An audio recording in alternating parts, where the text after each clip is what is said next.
რუსეთის რეგიონები ღამით რამდენიმე საათის განმავლობაში უკრაინული დრონების თავდასხმის ქვეშ იყო.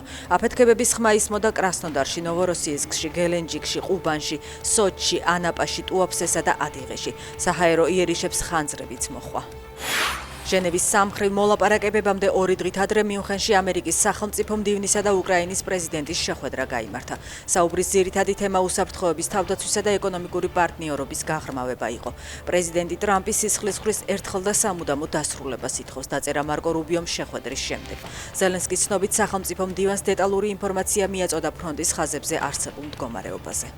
ამერიკის საჰაერო იერიშების სირიაში ეგრეთ წოდებული ისლამური სახელმწიფოს წინააღმდეგ 3-12 თებერვლის პერიოდში ცენტრალურმა სარდლობამ ISIS-ის 30-ზე მეტი სამიზნე დაბომბა. ორ თვეში კი 50-ზე მეტი ტერორისტი მოკლა ან დააკავა.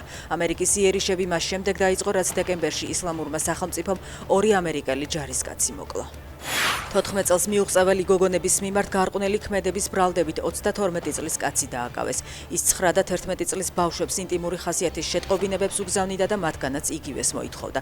ნივთმტკიცება დამოღებულია ბრალდებულის ტელეფონის, საიდანაც ის ბავშვებს სოციალურ ქსელში ეკონტაქტებოდა. დანაშაული 12 წლიან პატიმრობას ითვალისწინებს.